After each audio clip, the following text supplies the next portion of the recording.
Hey everybody, this is the Media Wench, and I am hosting this portion of Local Love with Matt Harrison from Periscope.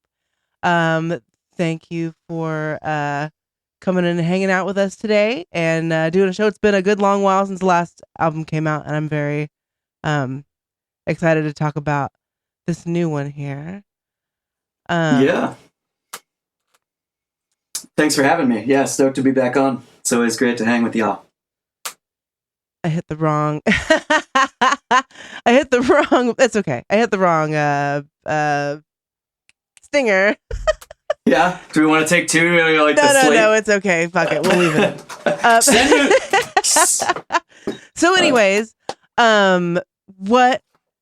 Go ahead and tell people who you are and where they can find you and all that good shit. Sure. Yeah. My name is Matt Harrison, and I'm the lead singer, guitar player, frontman for a Bay Area band called Periscope.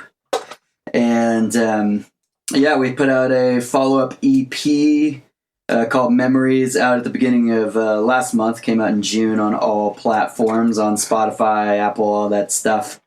It's our follow-up to our 2021 release that was called Resurfaced, and it was our last release with our old lead guitar player and the other original member of the band, Trevor Gabriel, so it felt really great to sort of release this into the world as sort of like a love note to our project. And he recorded it all at Cactus House Studios in South San Jose there.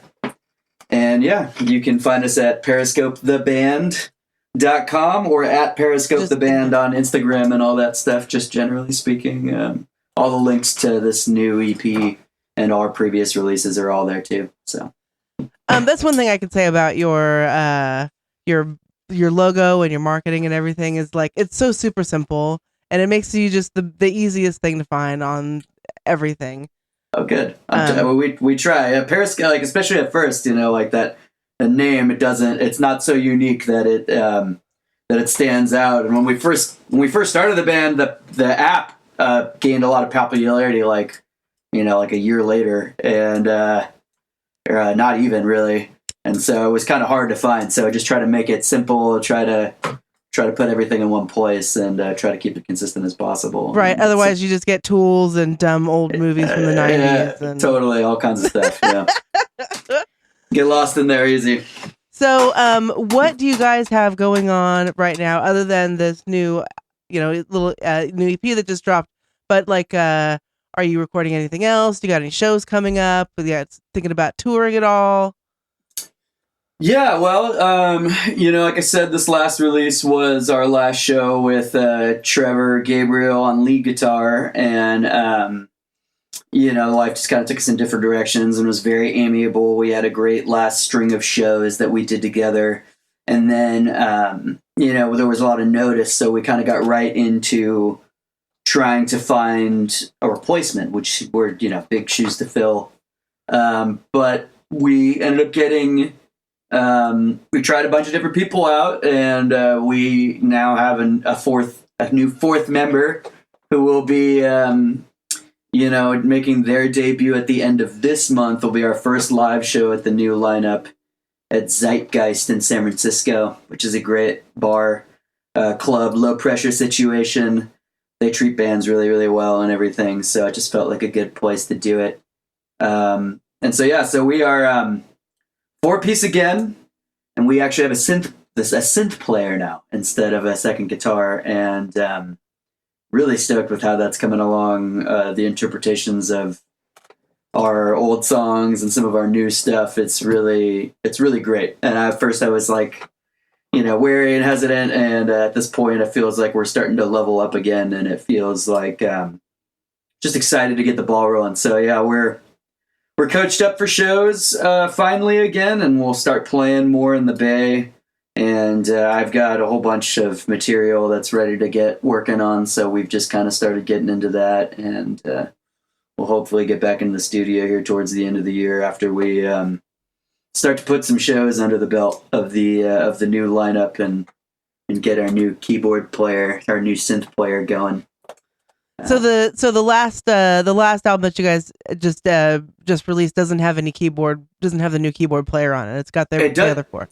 That's true. Yeah. So but there is a lot of synth and keyboard patches, etc., on Memories, as well as Resurface that came out before it. So it was really easy to kind of fit that in. The aesthetic was already sort of there, and so Dina is doing a lot of pads and stuff that are already in the recordings, but now like a lot of Trevor's lead parts and some of the instrumental hooks and stuff are being doubled by synth instead of just two guitars. So it's pretty interesting. Nice. Yeah. So that next show is what date?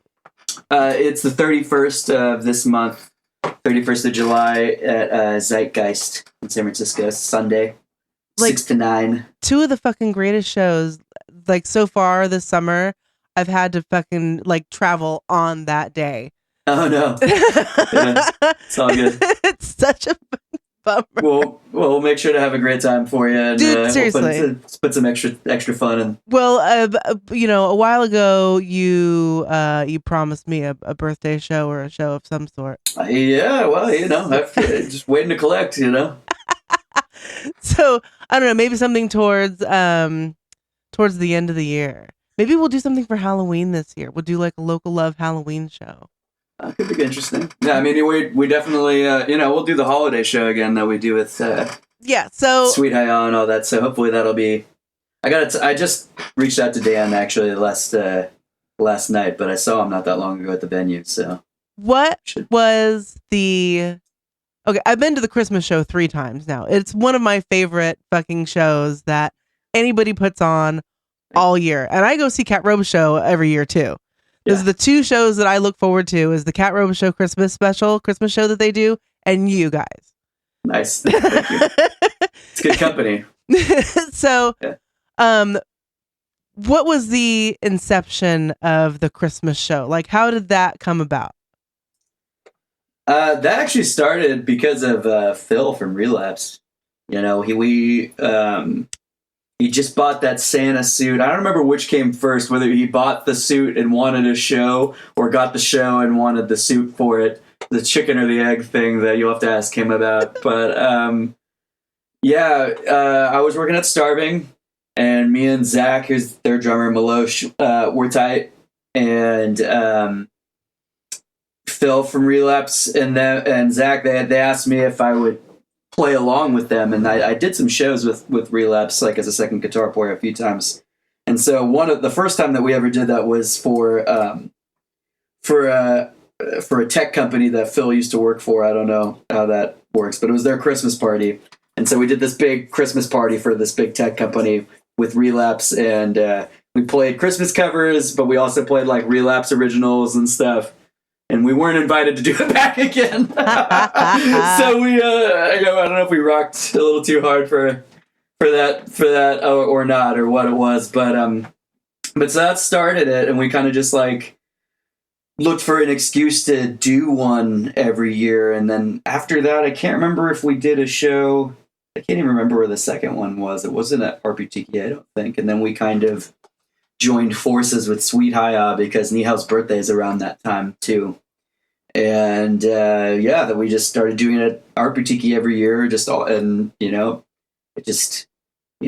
lot of us know each other, we're all old friends, and know a lot of the same people, and so it just became kind of like a community thing that we just sort of decided that we would do every year, as long as there was still interest and still a little fire for it. So it seems like this year we'll be able to keep it going.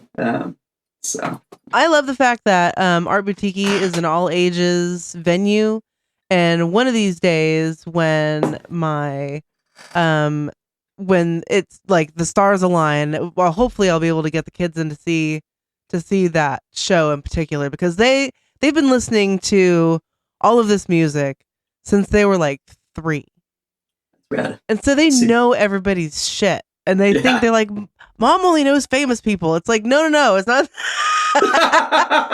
No. Every time they're like, so do you? So you know these people? And I'm like, well, yeah, this is so and so. Whatever band it is that I'm listening to in the car. And they're like, why did you only know famous people? And I'm like, well, it's not that. It's anybody is famous if you're a fan. Yeah, totally. Because, famous in my own mind. Yeah, because you like I nerd out when I get to fucking go to your shows and stuff because I love your guys' music so much. Thank you. The last album. Okay, so you came on when the last album came out, Resurfaced, and we played My Disease for the first time, and I hadn't heard it, and I hadn't heard any of these either, the new ones, and it made me want to fucking cry. It was so beautiful. Oh, It sprinkled something on my soul that I needed. I didn't know that I was missing, and now it's there. It's a really beautiful thing for you to say. Thank you. So if I'm going to play one of these 4 songs that's going to do that to me, then what? Which one is it going to be? I don't know. I mean, I don't know if you. I try to put a lot into all of them, so I mean, it's all pretty personal stuff for me. I think, Any Other Way has some really good themes. I think that was the one that moving on. That was the one that I just threw on there. Nice, that's a good one. Start. That's the first track on the EP, so that's a good way to start. There you go. Makes sense then. Yeah. All right, so I'm gonna go ahead and I'm gonna play this new track by Periscope. It's called Any Other Way, and we will be right back.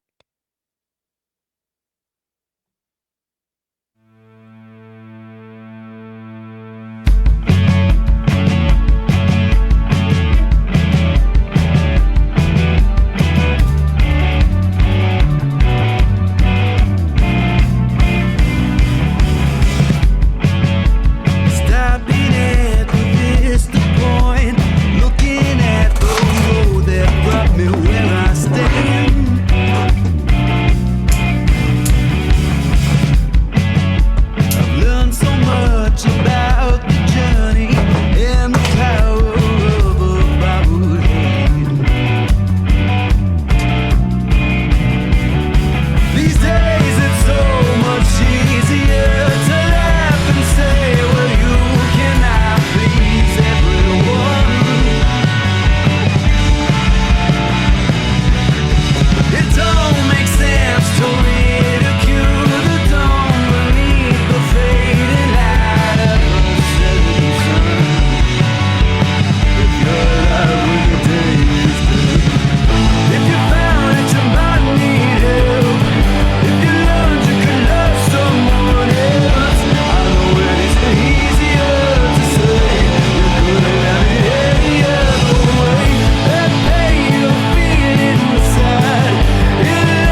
Yeah, that was dope.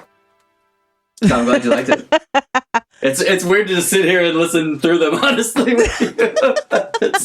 That never gets normal, honestly. But right. Yeah. But that's a killer intro to an album. That's the first song on the album. Yeah, it's a 4-song EP, so it's just kind of come out with the good little bopper. Yeah, I dig it. I dig it a lot. Good. So, what's the next show after this one? Nothing's planned yet. I mean, I think that. Yeah, I don't know. I mean, I think that the Arputiki holiday show is probably where most of the focus is going to get put. I mean, we've been doing it a while out here, and so it's like, trying to, me and my bandmates have been talking more about just trying to do the rotation a little bit more. Yeah. Yeah, I mean, we're already kind of spread out. Half of us live in Oakland, and I'm in Oakland right now. Half of us are in San Jose, and we play shows in Santa Cruz, San Francisco, Oakland, North Bay, like wherever, and so just kind of trying to mix it up more, so you get better kind of quality of shows. I think I haven't. Have you ever played at that Winter's Tavern place in Pacifica? Pacifica, yeah, that's a good spot. I haven't ever been to that one. They throw good shows there sometimes. I mean, it just kind of depends on what's going on that night. It seems like the locals come out there. So, but like going up and playing Pacifica more, I think we did a lot of our time in San Jose. So we try to just play with San Jose like once or twice a year at this point, I think, to try to keep the heads coming out, I should try to put together some barn shindig up in Northern California with because Phil has a property up there anyway, right? That's right. Yeah, I've heard that. I haven't been yet. But he keeps telling me that I should roll up there, and I'm all about I think trying to put more muscle and more organizational power into DIY festival style stuff, and really trying to get heads out. Like, I'm more interested in that than just like booking as many shows as I can. Yeah. You know what I mean? I think that just through our experience of sharing this local music with our community across all of the shows that we do, especially when we have like your song Boomers, we've played that like 250 times. That's good. And and that's like, as a beginning to a show or an end to a show or as a break or something like that. Just since we've had it. So what's that been, like a little over a year, maybe? So so there's little pockets of fans in weird places, like in Australia.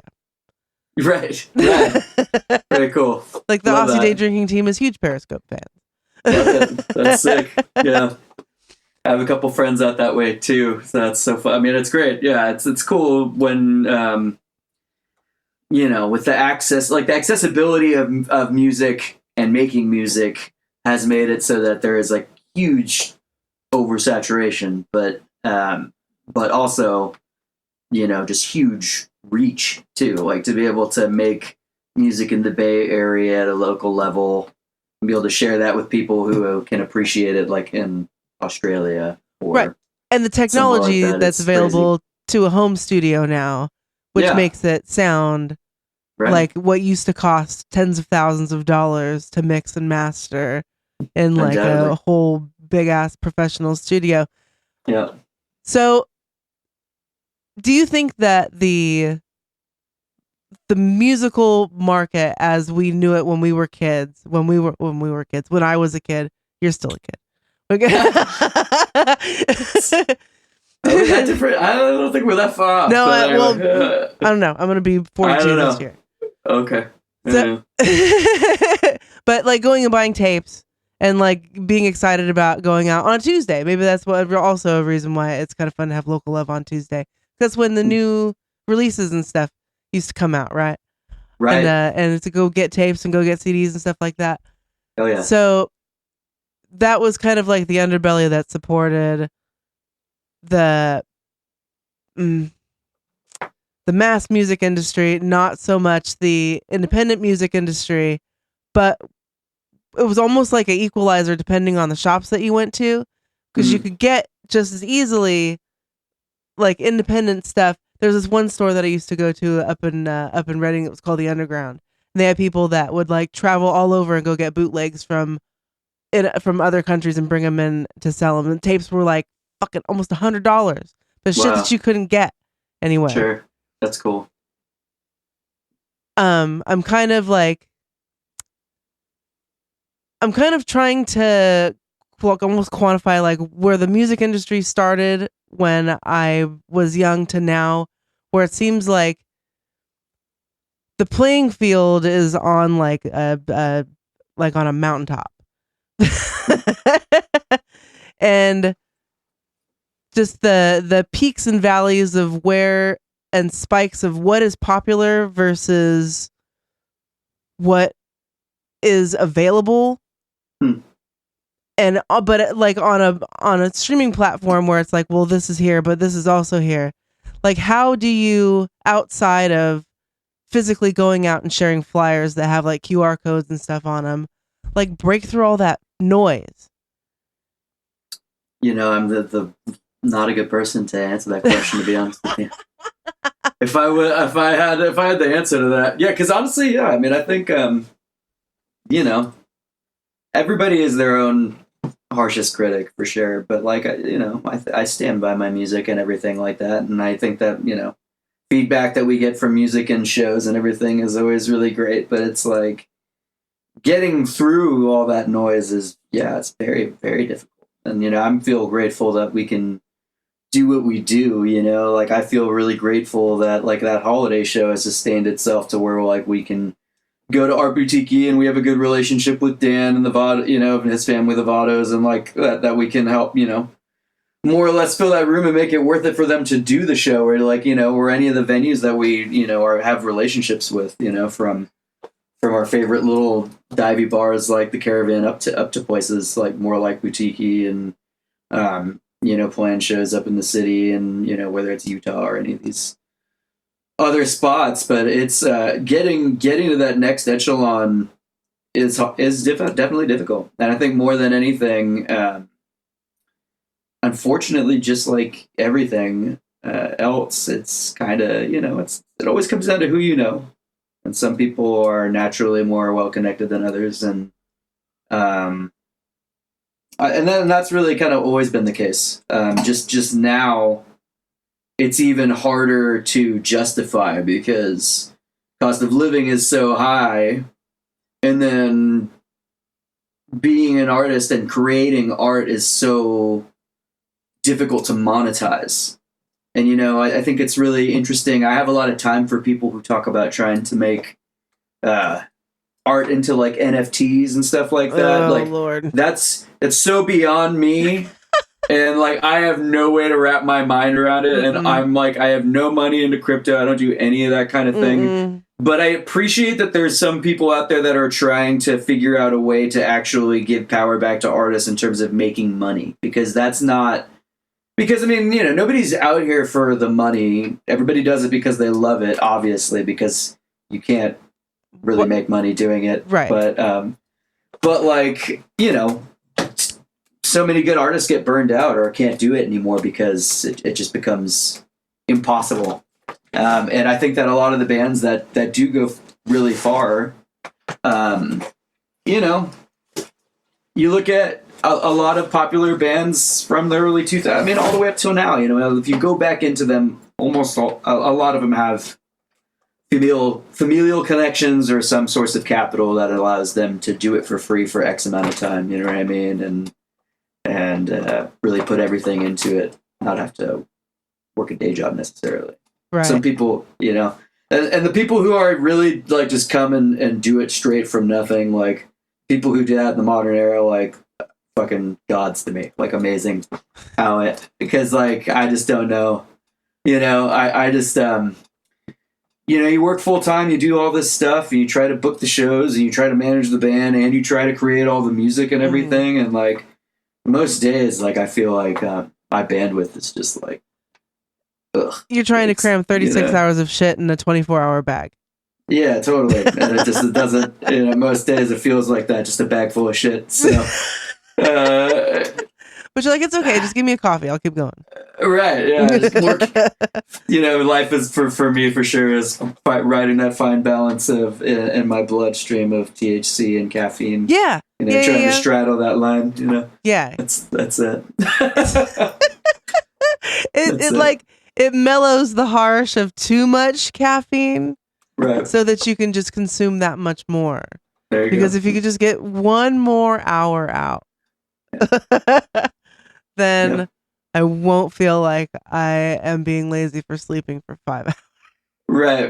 Yeah. The THC to get the creativity and to be able to manage the social anxiety, and the caffeine to keep the laziness at bay. Yes. That's it. That's the magical cocktail. That's it. Try to achieve that around here as well. Yeah. Much as possible. All right. So I'm going to do another song. I'm going to do Memories this time. Title track. All right. Do you want to say a little thing about this song, or should we just play it? This is the last song on the EP. It's the title track, and it's kind of, if you're listening to the lyrics, it's kind of just about the world and how it's changed, and trying to get back into some kind of shade of normal, and just kind of feelings that sort of come along with all that. All right.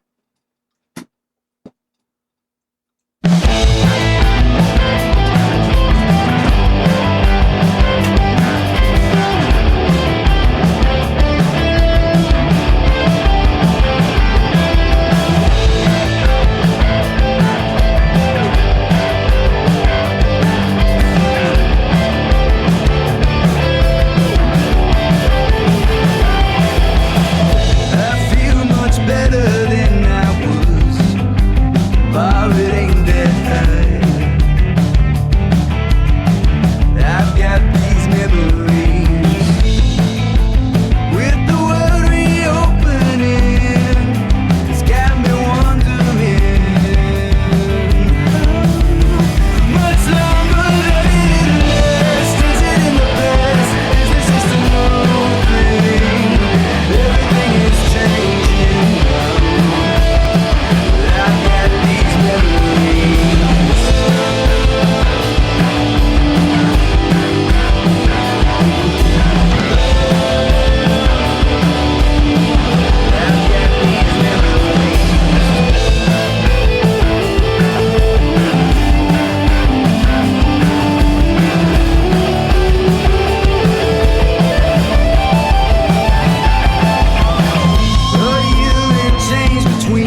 That was Memories, which is the title track from Memories, which is the new album from Periscope. We have Matt Harrison from Periscope doing crab dance. Yes. Yeah, Live in Oakland. Live in Oakland, crab dancing. Yeah. So the land of hammer and the crab dance. My mom was actually was really good friends with his wife for a very long time. Oh, really? That's so cool. Yeah. Nice. My mom is weirdly tied in with like a lot of just random fucking celebrities just because she is who she is. She talks to everybody. She can't walk down the street without ending up talking to somebody. So how do you like Oakland over San Jose? I was just in Oakland a couple days ago. I went to Piedmont because I went to the big cemetery. Oh yeah. Yeah. One of my favorite places. So cool. I fucking love that place. Awesome. Yeah, 4th of July. I went there, and I actually was able to get into Fenton's. Got there exactly when it opened, and I got a spot in the fucking parking lot. Get out of here. At Fenton's. On the 4th. Yeah. Wow. It's impressive. Right? Yeah. Don't ask me how. It just happened. The universe is smiling on you. It was good. That's great. Did you go watch any fireworks on 4th of July? I did not. No, I didn't. I don't know why. Like it's never been my thing. I think it's cool, but I don't go out of my way for it. I do. I guess I'm just not fun like that. Like there's like a handful of things that will make me giggle like an idiot, like uncontrollably. Okay. And fireworks is one of them because it's big booms. Yeah. I don't care what it's for. I could give a shit if it's 4th of July. I just like fucking fireworks because I think that the structure of them is amazing, and how they yeah, like mortars and all that shit. I'm down for. I like them. I love that. Yeah, for me, there's a big difference between like lighting fireworks off, which is awesome, and then just like watching them happen. I'm like, yeah, and I don't know this. Every year of my adult life, I become less and less interested in July 4th, and I just for all the reasons. Yeah. And I just hung out and tried not to participate in the economy that day, and did some mushrooms, and it was great. Well, I hope I like maybe I contributed to a little bit of chaos because I didn't even realize that, like over by Children's Discovery Museum, right where 87 and 280 meet. They fire off a bunch of fireworks from right over there. So, I don't know. For some random reason, I'm like, I just want to kind of drive around the neighborhood and see. Because there was a park right down the street from my house that just for 2 hours was just having like a full-on fucking display. It just everything, which was pretty. That's cool. I mean, because it was like that's like a 5-minute walk away. That's convenient, right? Sure, that's not going out of my way. It's neighborhood. It's craft artisan firework display. It's nice. So there you go.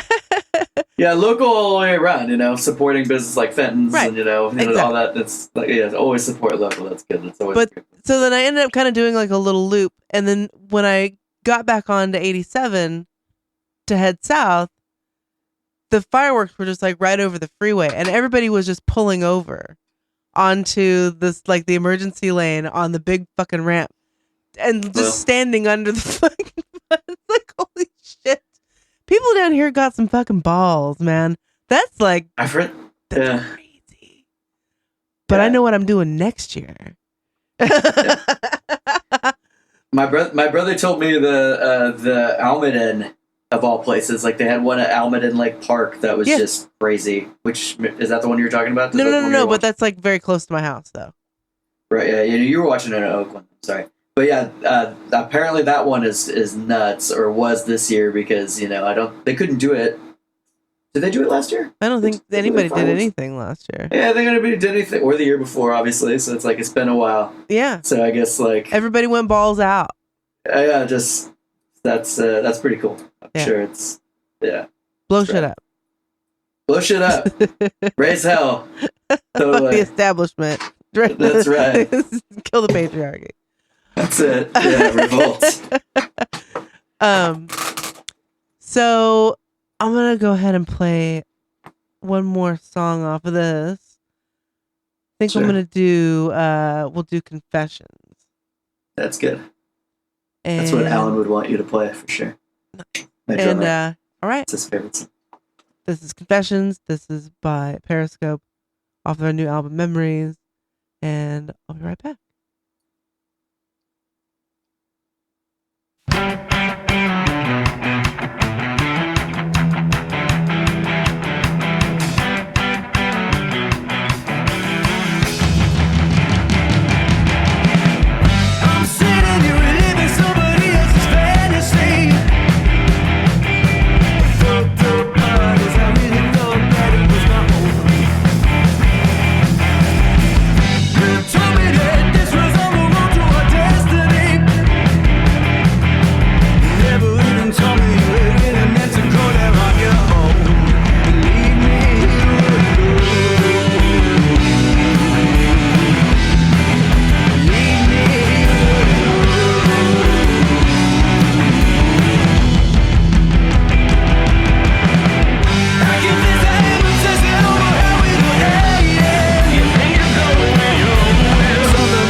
That was also fucking dope. That's probably my favorite one so far. Sweet. I like so it. That's my drummer's favorite song, or our drummer's favorite song. So that was going to be my next question: is tell me about your drummer and how many other bands is he in? He's only in one. Right? Don't tell anybody about him. You know what? He's a man of mystery. He's got no social media of any kind. Good. And keep it that way. Hey, that's how he likes it. It's good. His partner, his fiance now, I think, is that's a recent development. Is like super supportive, and she helps us out too, like on some of the internet stuff. Shout out Francis. Killing it. But yeah, Alan is only in our band as at present. Although I've totally encouraged him to do that if he wanted to. But yeah, we just lucky to have him. He's really solid guy and very solid drummer with excellent. So is the recent addition the only non-original member of the band, or how many? I'm the last one, actually, which is probably why I'm here. I mean, it's I don't know. You know, I guess it's more. I mean, I write most of the songs in the project. I really don't like to. I make a real point to not try to be like, it's my band, you know, and everybody. I mean, if you listen to the recordings, everything. I mean, every release definitely sounds like. I mean, because I wrote the bones of most of the songs. They sound like they came from the same place, but you know, I didn't write really anybody's parts for them or anything like that. Anybody who's been a part of this project has put a lot of their own, you know, time, energy, and signature into it, and and that's the way I like it too. Yeah. You know. You're like, this is the meat and the bread. We need some sauce and some veg. So here. Yeah. I mean, you know, if I really wanted to do this, you know, if I just wanted to control everything and write all the parts, I could just do everything myself in a studio. You know, I can play the instruments, but I don't. You know, I can't play them as well as somebody who's necessarily like mained that one instrument the whole time. Like, I consider myself more of a songwriter than anything. I learn and play instruments and things that I have to for the songs, you know, and that's why I've moved around in the band in terms of what I've had to play a lot over time. And you know, Trevor left, and I had to change a lot of my parts and do things, and I'm really happy with the presentation of it now. But it's just like, you know, I want people who come into the project to want to do it and to be able to put their own thing into it and to take ownership of their music. And I'm really happy with the fact that I feel like everybody has. And whether it was life or differences with any of the past members or anything. Historically, you know, I am appreciative of everything that's gone into the music, and you know, I'm trying to maintain that dynamic moving forward. So, like Alan is a great drummer. You know, I don't tell him what to play. Joe, my brother, plays bass. I don't, you know, he provides backups now as well, and has for the last little over 2 years that he's been in the band. I guess it's going on 3. I don't know. Time is. It's compressed so and it doesn't mean anything anymore. It doesn't mean anything. Yeah. But yeah, I mean, you know, I like making music with people, and I like bringing stuff in and showing it to people, and like, you know, maybe they'll add something that I didn't hear, you know, and likewise, I can put input on their part that they didn't hear, and like everybody's just kind of trying to tumble it together, you know, and putting everything that they can into. Try to make the best song possible, and I find that it's really hard to get people to put that kind of ownership in it and have a lot of fun with it when there's, at least in my experience in bands I've been in, like, I didn't like it, and I don't think anybody else really likes it when one person is like a tyrant about direction or anything like that. It's not as enjoyable. No. You know what I mean? It's like a job. And, yeah, I don't want it to be like that, especially at this level, right? I mean, we do this to have fun, and you know, so that's the main objective. Yeah, you're 4 good hard albums in. It's like, unless there's one that I'm missing, because there's. Yeah, I would say, I mean, you know, I consider it like 2 EPs and 2 albums, because, like, you know, like the first release is like 6 songs, so like that to me is like an EP or something like that, you know, like that. But 6 fucking bangers, though. Oh, thank you. Thanks. Yeah, 6 bangers, and yeah, that's the goal. And then you know, the Tide is 13 tracks, right? That's definitely a full album. That is a huge album. I made you sign my copy. That's I forgot about that. But that's awesome that happened. The Resurface is 8. I guess that's an album. You know, I think about like the Led Zeppelin 1 is like 8 or 9 songs, isn't it? So it's like that kind of counts. Yeah, between 8 and 10. 8 and 10. Yeah. So I have a bare minimum for an album. So yeah, it's like 2 albums. 2 albums, and then these new 4 songs are great. I enjoy doing them. I should say I'm in jury's out on whether they're great. That's up to other people. But me and my bandmates enjoyed making them, and I'm proud of them and the end result. And Trevor did a great job engineering it and playing his guitar. And it was really cool, like listening to Confession and listening to Memories, and like hearing him shred on some of that. Especially I feel like Memories, because like the last song and like, the themes of it and everything are like all about like looking back when kind of like there's a nostalgia element. And so like I haven't heard these songs in a long time, and like hearing him do his shredding thing, I feel like I haven't, like that's such signature Trev, and it's really cool to hear that, and that for that to be like kind of the last thing on this little EP. And him and I played music together for like 9 years, and it was awesome. We did tours and all kinds of stuff, and I'm really supportive of his new project, Dark Satellite, and was really happy to work with him that long. And we'll probably still record with him in the future. I'm not sure that,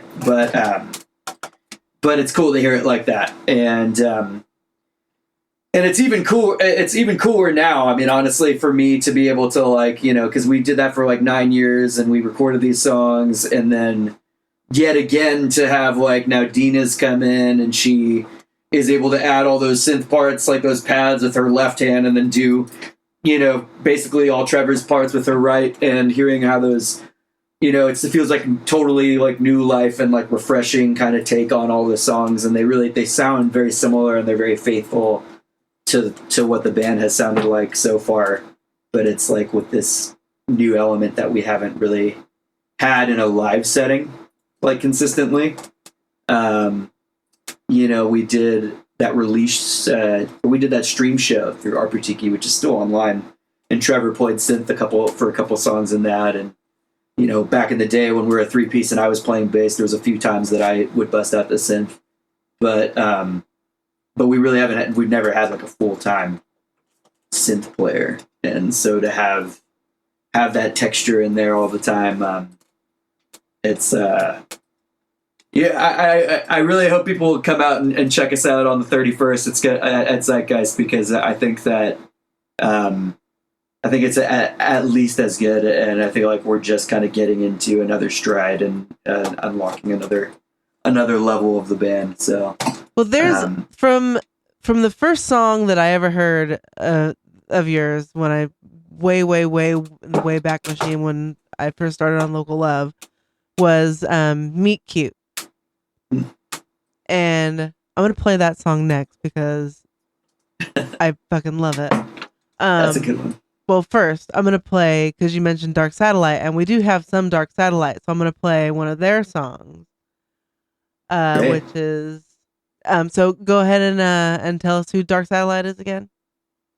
So that's Trevor is playing bass and singing in Dark Satellite now. He plays with buddy Charlie, and they've got Travis as their new drummer, and they you can check them out in the Bay Area. They play shows all over. They got a good complex live set that's online. We did that together. Ours is up there too. It's one of Trevor's last performances with our band, so those are cool to see. But Dark Satellite is great. Are you going to play Fatima? Is that what you got queued up? Yeah. That's a good one. That's a good music video for this one out.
You catch just the tail end of memories in there. Totally. Memories from Cats. Yep. That's dope.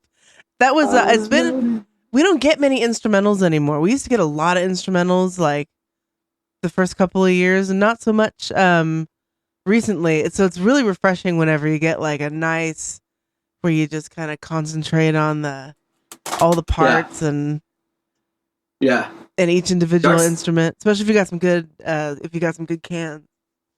Totally. Yeah, that's before. I mean, most of their stuff, I think Trevor is singing leads on now. But yeah, that early song of theirs is great. They had a cool music video that Charlie kind of directed for that one, I think, too. Nice. That I really like, that you can see on YouTube. But yeah. Do they have any shows coming up? Oh, no, I don't know. Oh, I think I don't know. I don't always keep up with that. I think that they had some recently. But I know one of the bands that we're playing with at Zeitgeist on the 31st is playing. They play a ton of shows. They've been playing a ton of shows. It seems like I hadn't heard of them previously. I feel like they kind of came out of nowhere for me, but maybe Michael's been. I think his name's Michael, has been doing it for a while. Is it Tell Me? Did you guys do it? Did he do an interview with you guys? From I feel like from Tell Me. Mm. Yeah. No? Mm-mm. I could have sworn that I saw him advertise something about getting together with you guys or tagged you guys in something. Maybe he sent his tracks over or something like that. Tell me. But yeah, his music is really excellent. But yeah, we're playing with them and this other group, Rose Haze, that just played our Boutique. And I saw them there a couple weeks ago, and I was just like really blown away by them. And they had like just a great arrangement, great compositions, and kind of similar to the direction that Periscope's going now with like the synth player in it. Yeah, so that's what I was gonna say before I got distracted because I'm a fucking stoner. The progression from the first album of yours that I heard, Across the Tide, and now Resurfaced, and this, are you excited to start mixing more like synth into? Yeah, absolutely. I mean, I think. Are you inspired to stick more synth into things? Have you already done it and we haven't heard it yet? Yeah, that's absolutely what's happening now for sure. So like, some of the lead melodies that if you're familiar with Resurfaced or the new EP, some of those like lead melodies that you would be expecting to hear on lead guitar, like you'll hear with through like synthesizer and stuff like that. And like I said, in the recordings, there's a good amount of it anyway. So we've definitely been experimenting with that for a while now. There's a fair amount of it in the Tide even as well. The first EP that with Meet Cute on it is pretty straightforward, like 2 guitars, bass, and drums. But we've really been kind of sneakily putting in synth for a while. We just haven't really been able to perform it live, because we didn't have enough hands. Mm-hmm. But more and more, like, we kind of got away from shredding. Trevor could always shred, as you know, and as you can hear in like Memories even, and like especially that first EP, like lots of really intricate guitar solos and stuff. But we kind of moved away from doing that and trying to be a little bit more tasteful with that. And I think that that got, in my opinion, obviously got better and better through the releases. So that opened up a lot of space for synth and things like that. Yeah.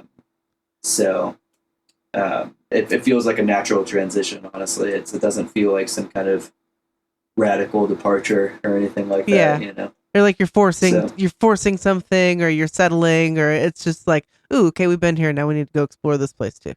It really feels more like evolution. Yeah, it doesn't really feel like we're going like a hard pivot to anything. It just feels like, you know, and I'm having to, cover more ground on guitar myself, and that's been challenging and rewarding as well.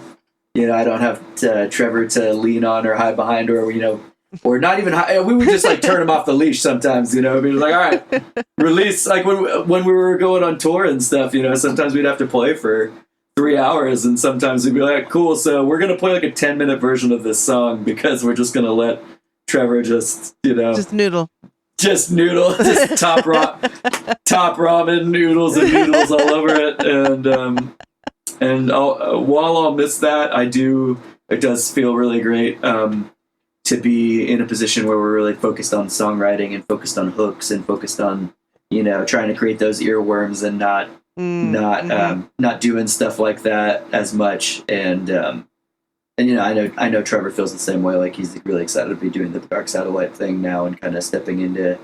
He's kind of doing what I was doing in Periscope for a long time, singing and playing bass, and that feels like, and he did that for a while in Divided by Seven. I think he's missed that quite a lot, and so it feels good to see him rocking up. And doing his thing. Fuck yeah! Thank you for sending us this new music. I do have a Tell Me song. It's called Probably Priceless. Oh, that's a good song. Yeah, those guys are good. So I think that we'll go ahead and close out the show with that. But before I do, why don't you go ahead and do your shameless self promotion for everybody who is listening to the pod. Sure. Yeah. So again, that's my name is Matt from Periscope. And it's been great being here. You can find us on all of the streaming platforms: Spotify, Apple Music, I think Amazon, all that title, whatever. And we are playing at the end of this month, last day of the month. It should be a beautiful summer evening in San Francisco, 6 to 9 p.m. We are playing with some great bands: Rose Haze. We just played Art Boutique. If you missed them, you should come through because they're killing it. They've been on tour. We're also playing with this band, Tell Me, who we are about to play a song from. They're really excellent. And so we're just excited to be getting the ball rolling again. And we hope to see you soon out there with our new lineup at Zeitgeist in San Francisco on the 31st. Nice. Thank you, everybody, for checking out this interview with Matt Harrison. I'm the Media Wench, and you've been watching and / listening to Local Love on Echoplex Media. Check us out pretty much every day of the week on twitch.tv/Echoplex Media. Join our Discord, discord.me/Echoplex. And everything else, Swag Shop, is all on the website, echoplexmedia.com. You can also find and request Periscope's music at eplex.xyz. That is our 24-hour radio station that plays everything in our library. Just go ahead and type in Periscope there and pick your favorite song, or pick a song you never heard, and wait about 2-3 songs in, and then it'll go ahead and just shoot your request right on out. This fucking modern technology. But thank you, everybody, for tuning in. And if you are watching on Tuesday, there may or may not be a post game. And if you're listening on the podcast, come check us out on Twitch. This is Tell Me, and the song's called Probably Priceless. And thank you very much again for coming on and hanging out.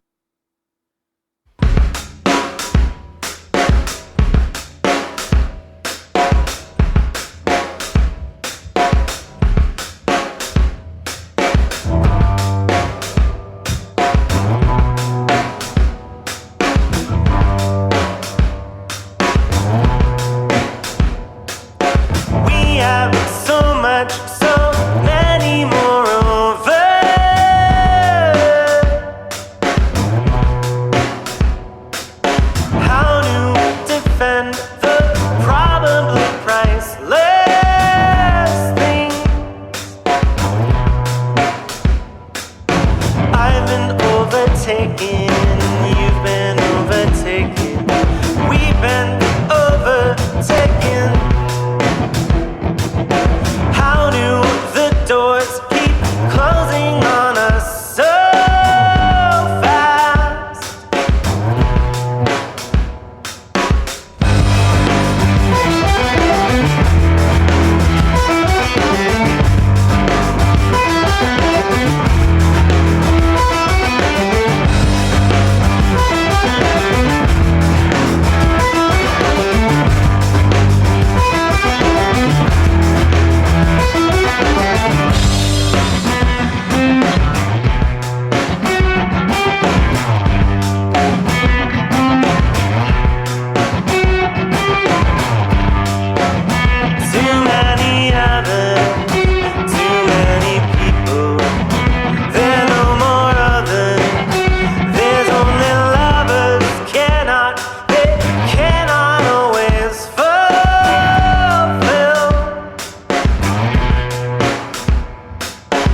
If you like what we're doing at Echoplex and aren't into Twitch, please join our Patreon at patreon.com/Echoplex.